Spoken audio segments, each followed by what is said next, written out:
Hi viewers, welcome to my YouTube channel JS Academy Education for All। हमारा topic theories of motivation के हवाले से है। Last video में हमने कुछ मोटिवेशन थ्योरीज पढ़ी थी, जो थी hierarchy need of theories, theory of X Y, 3 need of theory. आज हम कौन सी थ्योरीज के बारे में पढ़ेंगे, वो है goal settings theory. Goal setting theory क्या है? यानी कि आप अपने गोल सेट्स करना और अपनी परफॉर्मेंस और उसको अचीव करने के लिए उस पर ये काम करना। यानी कि अगर आप गोल सेटिंग थ्योरी को इसे इस तरह से लेकर, अगर एक क्लास टीचर आपको कोई प्रोजेक्ट देता है तो वो आपको साथ में ये भी कहता है कि जस्ट डू योर बेस्ट, यानी कि आप अपना अच्छा पेश करें। ठीक है, इस स्टेटमेंट का मतलब ये है कि अगर आपकी परफॉर्मेंस अच्छी होगी तो टीचर आपको 93% या 92% मार्क्स देकर, जिससे आप अपना ए ग्रेड मेंटेन रख सकोगे।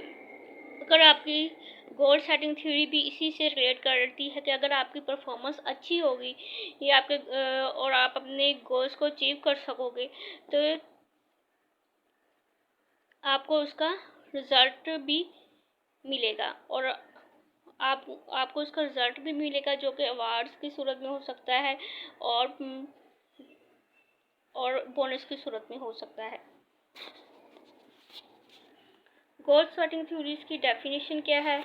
The proposition that specified goals increase performance. कुछ खास किस्म के गोल्स आपकी परफॉर्मेंस को इंक्रीज करते हैं। And that difficult goal when accepted, और जब गोल्स को एक्सेप्ट किया जाता है, डिफिकल्ट गोल को, मुश्किल गोल को, result is higher performance than do easy goal के। इसके बदले में कि जो इजी गोल है वो आपको कम परफॉर्मेंस देते हैं। इसके जो डिफ़िकल्ट कुछ ख़ास किस्म को गोल, अगर आपकी परफॉर्मेंस अच्छी होगी, अगर आपके गोल्स जो हैं कुछ ख़ास, अगर आपके जो गोल्स हैं वो डिफ़िकल्ट गोल्स होंगे और आप उन्हें अचीव करने के लिए ज़्यादा से ज़्यादा एफर्ट लगाओगे, इससे आप अपने गोल के साथ कमिटेड होंगे और इन्हें पूरा करने के लिए आप अपने पार्टिसिपेशन करोगे एज अ इंडिविजुअल के तौर पे भी और ऑर्गेनाइजेशन के तौर पे, जिससे आपकी एफिशिएंसी भी इंक्रीज़ होगी और आपकी परफॉर्मेंस भी अच्छी होगी और प्लस आपके गोल भी अचीव होंगे। गोल सेटिंग थ्योरीज में आप गोल स्पेसिफाइड गोल क्या है, उसने कहा कि स्पेसिफाइड गोल इस तरह से हो कि वो आपके लिए अचीव करना आसान हो, ना तो कि ऐसे भी गोल ना सेट हो कि आप उसे इम्पॉसिबल ही ना हो उन्हें अचीव करना, और आपका जो इससे आपकी परफॉर्मेंस पर भी असरअंदाज हो सकता है। इसके लिए अगर गोल स्मार्ट होने चाहिए। स्मार्ट क्या है? स्मार्ट, एज फार स्मार्ट का मतलब है क्लियर। गोल जो भी हो वो क्लियर हो, टेंजिबल हो, but how, when, why, where, उन्हें हमने कैसे, कब और कहाँ पे उन्हें अचीव करना है। मेजरेबल, यानी कि उन्हें आसानी के साथ मेजर किया जा सकता है। टाइम, मनी के लिहाज से, वॉल्यूम के लिहाज से, how much and how many, और कितना ज़्यादा और हाउ मैनी कितने बहुत ज़्यादा। अचीवेबल हो, गोल शुड बी चैलेंजिंग, जितने ज़्यादा गोल चैलेंजिंग होंगे उतने ही आपको चैलेंजिंग होने चाहिए, और लेकिन इतने भी ज़्यादा चैलेंजिंग नहीं होने चाहिए कि वो इम्पॉसिबल हो टू अचीवेबल करने के लिए, आप उन्हें आसानी के साथ अचीवेबल कर सकें। रेलिवेंट गोल जो है आपके, वो आपके वर्क के लिहाज से रेलिवेंट होने चाहिए, आपके ऑर्गेनाइजेशन के लिहाज से रेलिवेंट होने चाहिए। बहुत ज़्यादा लॉन्ग टर्म गोल्स भी होने चाहिए, लेकिन बहुत ज़्यादा नहीं, और शॉर्ट टर्म भी गोल होने, टाइम बोर्ड और टाइम पे पूरे हों।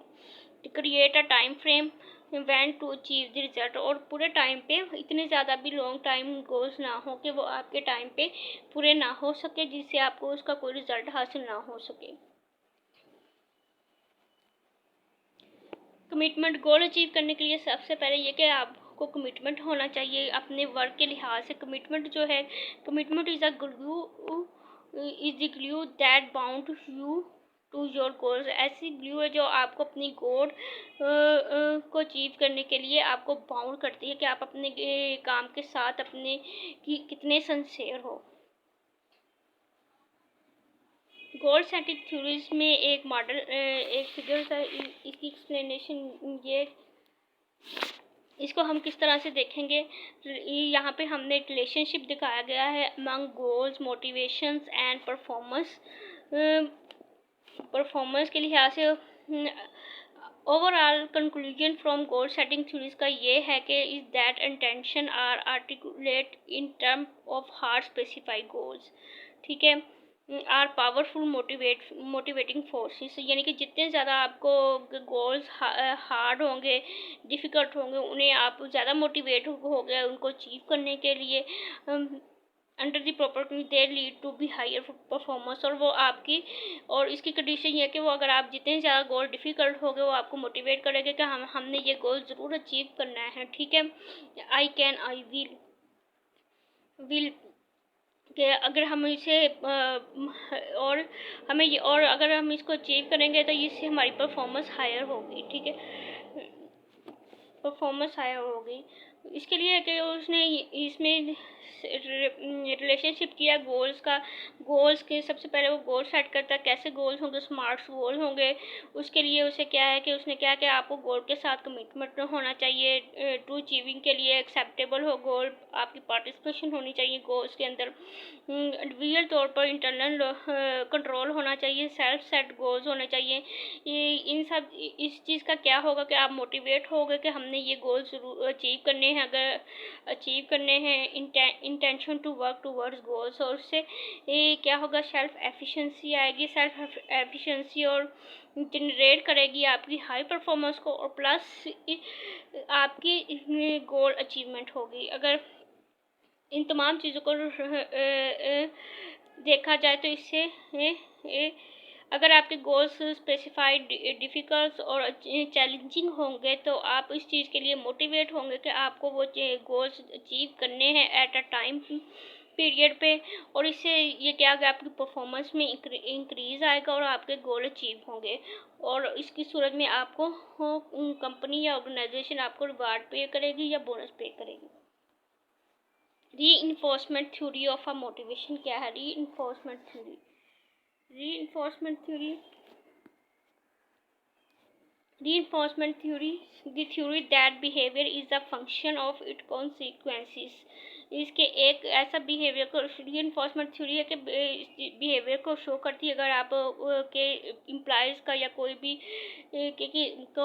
का किस तरह से बिहेवियर है, कि वो पॉजिटिव बिहेवियर शो कर रहा है या नेगेटिव बिहेवियर शो कर रहा है। अगर वो एक अच्छा काम करता है तो उसके लिए उसकी रीइंफोर्समेंट उसको सूरत में मोटिवेशन हासिल होती है कि अगर मैं अच्छा काम करूँगा तो मुझे इनाम मिलेगा, यानी कि वो पॉजिटिव रीइंफोर्समेंट में आ जाता है। अगर वो काम नहीं, वक्त पे काम नहीं करता तो और अच्छा बिहेवियर शो नहीं करता तो नेगेटिव रीइंफोर्समेंट होगी। नेगेटिव रीइंफोर्समेंट से पनिशमेंट मिल सकती है, ठीक है, या उसे थ्रेट्स वगैरह मिल सकते हैं। रीइंफोर्सर्स क्या होते हैं? यानी कि जो आपकी मदद करते हैं आपको इस तरह का बिहेवियर को शो करने के लिए। रीइंफोर्सर्स consequently immediately following the behavior which increase the probability that behavior will be repeat। इस चीज़ के लिए आपको मदद करते हैं कि जो भी आपका बिहेवियर है उसको बार बार रिपीट करें। रीइंफोर्सर्स वो होते हैं आपको, यानी कि अगर आप अपना भी अच्छा काम कर रहे हो उसकी सूरत में आपको रिवॉर्ड मिलता है। अगर ऑर्गेनाइजेशन आपको रिवॉर्ड देती है तो आप बार बार अपने काम को अच्छे तरीके से करने की कोशिश करते हो, बार बार उस तरीके को रिपीट करते हो। लेकिन अगर आप अच्छी परफॉर्मेंस नहीं दे रहे हो और आप कंपनी का टाइम ज़ाया कर रहे हो तो इसके लिए ये नेगेटिव रीइंफोर्समेंट में आ जाएगा। इससे कंपनी का भी टाइम वेस्ट होगा, कंपनी या मैनेजर आपको पनिशमेंट भी दे सकता है, एक्सटेंशन भी दे सकता है, नेगेटिव रीइंफोर्समेंट में आ जाएगा। रीइंफोर्समेंट थ्योरीज को एज अ मैनेजर कैसे लेता है? इसके लिए इसने 4 कैटेगरीज में उसको थ्योरीज को डिवाइड किया है। ये positive reinforcement, negative reinforcement, punishment और एक्सटेंशंस। फर्स्ट पहले पॉजिटिव रीइंफोर्समेंट को देखते हैं। पॉजिटिव बिहेवियर को फॉलो करती है बाय पॉजिटिव कॉन्सिक्वेंसेस, यानी कि आपका पॉजिटिव बिहेवियर और पॉजिटिव कॉन्सिक्वेंस हो, यानी कि आप उसे पॉजिटिव तौर पर, यानी कि अगर अच्छा काम करते हो तो बार बार अच्छा काम करने की कोशिश करो, उससे आप को पॉजिटिव बिहेव। और इसका मैनेजर क्या है, मैनेजर अपने एम्प्लॉयज़ को रिवार्ड देगा, प्राइज करेगा, शाबाश देगा, और उसे बोनस देगा। ये पॉजिटिव रीइंफोर्समेंट। अगर नेगेटिव रीइंफोर्समेंट है तो manager stop nagging management stop हो जाएगा, ठीक है। ये आपको रिवार्ड देने, बोनस देने का टू दी एम्प्लॉयज़ को। ये negative reinforce positive behaviour follow by the removal of negative consequences, यानी कि रिमूव करती है पॉजिटिव बिहेवियर को रिमूव करती है कि आप बार बार कोई यानी कि नेगेटिव एक्शन ना शो करें, नेगेटिव काम ना करें। इस चीज़ को, इसका इफेक्ट ये होगा, मैनेजर स्टॉप नगिंग, मैनेजर आपको कोई सपोर्ट नहीं करेगा, आपकी मोटिवेशन नहीं करेगा। पनिशमेंट में क्या आ जाता है, पनिशमेंट जो है नेगेटिव बिहेवियर फॉलो, ये कि आपका नेगेटिव जो भी बिहेवियर है, आप काम नहीं करते या आपको काम में दिलचस्पी नहीं है, फॉलो बाय इससे इसका क्या इम्पैक्ट है कि वो इससे ये होगा कि आप उस चीज़ को बार बार रिपीट कर लेते हो। मैनेजर डिमोट दी एम्प्लॉयज, मैनेजर एम्प्लॉयज को डिमोट कर सकता है, ठीक है, उसे थ्रेट कर सकता है, उसे उसे उसे क्लियर बता सकता है, अगर ये काम आप अपना काम पे ध्यान नहीं दोगे, अपने काम के साथ कमिटमेंट नहीं होगे तो मैं आपको पनिशमेंट दूंगा। एक्सटेंशन क्या है, एक्सटेंशन के अंदर में आ जाता है manager ignore the behaviour, manager employees के बिहेवियर को इग्नोर करता है तो और लेकिन उसकी इग्नोर कर देता है। Negative behaviour follow by removal of positive sequences, ये पॉजिटिव सीक्वेंसेस को रिमूव करती है। नेक्स्ट हमारे पास है आदम्स की equity theory of motivation. Equity theory of motivation क्या है?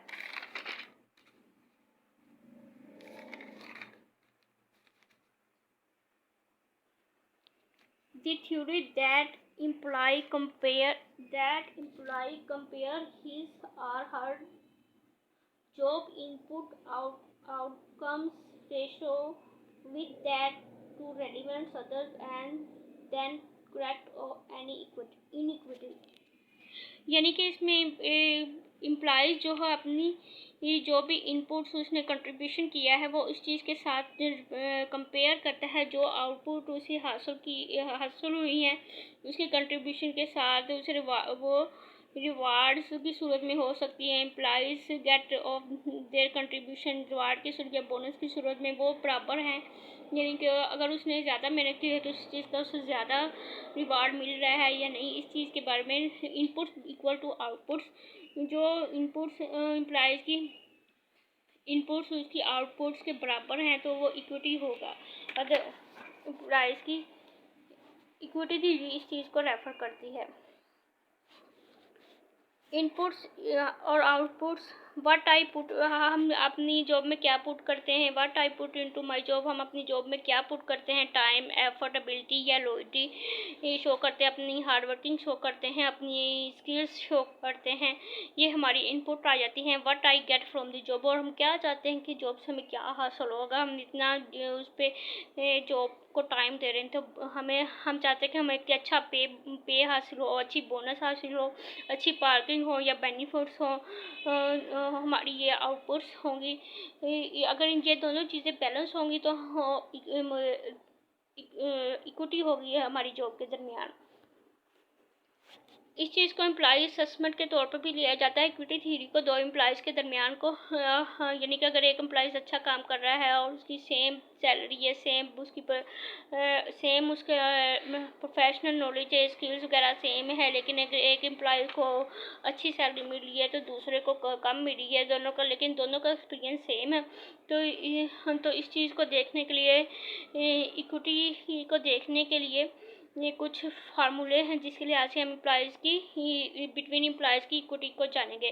फर्स्ट आ जाता है कि आउटकम ऑफ ए, जितनी आउटकम ए ने लगाई हैं और इनपुट्स जितनी ए की आउटकम्स कितनी हैं, यानी कि उसकी पे वगैरह कितनी है, सैलरी वगैरह उसको क्या मिला है, और दूसरी इनपुट ऑफ ए और ए की इनपुट्स क्या हैं, यानी कि उसकी स्किल्स, उसकी टाइम्स वगैरह क्या है।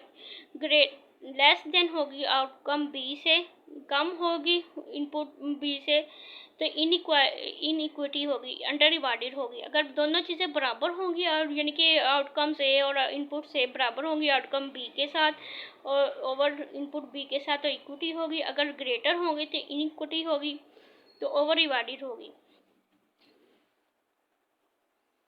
इसको हम एग्जाम्पल के को इस तरह से समझते हैं कि हमारे पास इक्विटी वहाँ पे होगी जहाँ पे हमारी एक एम्प्लॉइज़ की आउटकम और इनपुट्स बराबर हो दूसरे एम्प्लॉइज़ की आउटकम और इनपुट के लिहाज से, तो वहाँ पे हम इक्विटी होगी। ये अगर यहाँ पर उसने कहा कि अंडर और ओवर इक्विटी किस सूरत में, इनइक्विटी किस सूरत में होती है। अगर एक एम्प्लॉइज़ की सैलरी $70 है तो लेकिन उसका एक्सपीरियंस जो है यानी कि उसकी इनपुट्स जो है 2 ईयर का है, और दूसरे एम्प्लॉइज़ की सैलरी 75K है लेकिन उसकी क्वालिफिकेशन और उसका एक्सपीरियंस भी 2 ईयर का है, यानी कि उसकी इन दोनों एम्प्लॉइज़ की इनपुट सेम है लेकिन सैलरी में डिफरेंस आ रहा है। तो ये इनइक्वालिटी होगी। इस सूरत में इनक्वालिटी होगी तो इस सूरत में क्या होगा, डिक्रीज, वो अपनी इनपुट को डिक्रीज करेगा या वो इनपुट को डिक्रीज या इंक्रीज करेगा अपनी इनपुट्स को। यूज लेस और मोर इफेक्टिव और टास्क, ठीक है, मोर इफेक्टिव टास्क को यूज़ करेगा। इस सूरत में क्या होगा, वो ये या तो फाइंड अनदर जॉब्स को ढूंढेगा कि मैं इस तरह की जॉब ढूंढूँ कि मुझे अच्छी पे मिले उस हिसाब से। दूसरी कंडीशन में क्या आ जाता है कि एक एम्प्लॉइज़ की सैलरी 75K है लेकिन उसके पास एक्सपीरियंस 2 ईयर का है, और दूसरे एम्प्लॉइज़ की सैलरी 75 kg है और उसके पास एक्सपीरियंस ज़्यादा है, यानी कि बी एम्प्लॉइज़ की सैलरी एक्सपीरियंस ज़्यादा है जिसके पास उसकी सैलरी फर्स्ट एम्प्लॉय के बराबर ही है, तो इस सूरत में भी अंडर रिवार्डेड आ जाएगा। और find some else to whom to compare, वो दूसरे के साथ कंपेयर करेंगे कि यानी कि मेरा एक्सपीरियंस ज़्यादा है, मुझे ज़्यादा सैलरी दो। इस सूरत में भी अंडर इक्वालिटी आ जाएगा। Accept that reallocate other outputs, और चेंज करेगा वो अपने रेफरेंस को, तो reallocate other input accept that other are more qualified educate, ठीक है। और नेक्स्ट कंडीशन में आ जाता है कि सैलरी 75 है, 5 ईयर का एक्सपीरियंस है लेकिन दोनों के पास एक्सपीरियंस सेम है 5 ईयर का, लेकिन एक एम्प्लॉयज़ को सैलरी 75 मिल गया, दूसरे को 70K है, ये भी अंडर इनइक्वालिटी आ जाएगी, ठीक है। इक्विटी कहाँ पे होनी चाहिए, इक्विटी वहाँ पे होगी जहाँ पे सेम इनपुट्स होंगी, सेम आउटकम्स होंगी, एक एम्प्लॉयज़ की दूसरे के बराबर यानी कि इक्वल होंगी दूसरे एम्प्लॉयज़ की आउटकम और इनपुट्स के लिहाज से, वहाँ पे इक्विटी होगी। Expectancy theory of motivation, expectancy का मतलब क्या है कि हम क्या एक्सपेक्ट करते हैं अपनी जॉब से, हमें किस तरह हम क्या उम्मीद हमने अपनी जॉब से लगाई है, ठीक है। एक्सपेक्टेंसी थ्योरी की क्या बताती है, the theory that an individual tend to act certain way based on the expectation, ये थ्योरी एक्सपेक्टेशन पे बेस करती है, ठीक है। That the act will be follow by given outcomes and on the attractive to the outcome to the individual, के हम किस चीज़ की एक्सपेक्टेशन लगाते कि हमने जो एफर्ट्स की हैं कि वो इस चीज़ जो हमारी जितनी हमने परफॉर्मेंस की उसका हमें क्या आउटकम मिलता है, और वो आउटकम क्या हमारे लिए वैलिड है या नहीं वैलिड।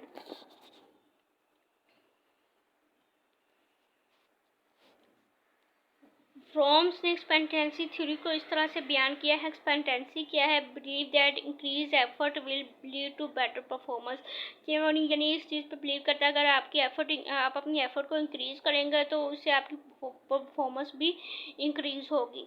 इंस्ट्रूमेंटलिटी क्या है कि बिलीव दैट बेटर परफॉर्मेंस, अगर आपकी बेटर परफॉर्मेंस अच्छी होगी विल लीड टू रिवार्ड, के रिवार्ड को लीड करेगी। अगर आपकी अगर वायलेंस क्या है जाती है कि अगर बिलीव दैट दिस रिवार्ड, यानी कि आप रिवार्ड्स जो है वो इस चीज़ को चेक करेंगे जो आपको रिवार्ड मिला है कि वो आपके लिए वैल्यूएबल है कि नहीं। एक्सपेक्टेंसी थ्योरीज जो है वो 3 फैक्टर्स पर मोटिवेट करती है। Expectancy, instrument, balance. यानी कि एक्सपेक्टेंसी में क्या आ जाता है, रियल एफर्ट या इंस्ट्रूमेंटलिटी में क्या आ जाता है, रियल परफॉर्मेंस में आ जाता है। और वैलियंस में ऑर्गेनाइजेशन रिवार्ड्स आ जाते हैं। ऑर्गेनाइजेशन रिवार्ड किस चीज़ को, पर्सनल गोल को रेफर करते हैं कि हमने क्या एफर्ट्स लगाई है, कितनी है। अगर हम ज़्यादा एफर्ट लगाएं की वजह से हमारी परफॉर्मेंस भी ज़्यादा आ गई। अगर हमारी परफॉर्मेंस अच्छी होगी तो उसका आउटकम हमें क्या मिलता है, अगर आउटकम मिलेगा, रिवार्ड वगैरह मिलता है तो आउटकम क्या मिला है और जो आउटकम हमें मिला है वो हमारे लिए वैल्यूएबल क्या है। This lead to 3 kind of relationship. ये 3 किस्म के रिलेशनशिप को शो करता है। एफर्ट परफॉर्मेंस रिलेशनशिप को शो करता है। परफॉर्मेंस रिवार्ड यानी कि परफॉर्मेंस रिवार्ड का क्या रिलेशनशिप है। और रिवार्ड पर्सनल गोल रिलेशनशिप को शो करता है। एफर्ट परफॉर्मेंस, जितनी एफर्ट्स आप लगाओगे इतनी आपको ये परफॉर्मेंस अच्छी होगी। परफॉर्मेंस रिवार्ड का क्या, अगर परफॉर्मेंस अच्छी होगी तो आपको रिवार्ड अच्छा मिलेगा। अगर रिवार्ड पर्सनल गोल रिलेशनशिप का, अगर आपको रिवार्ड अच्छा मिलेगा तो आप इस चीज़ का, आपका पर्सनल गोल होगा ये कि आप इस चीज़ को चेक करोगे कि आया जो रिवार्ड हमें मिला है वो हमारे लिए वैल्यूएबल है कि नहीं, हमें उस चीज़ की ज़रूरत है कि नहीं। नेक्स्ट लेक्चर में हम जॉब डिज़ाइनिंग मेथड्स के बारे में पढ़ेंगे कि जॉब डिज़ाइनिंग मेथड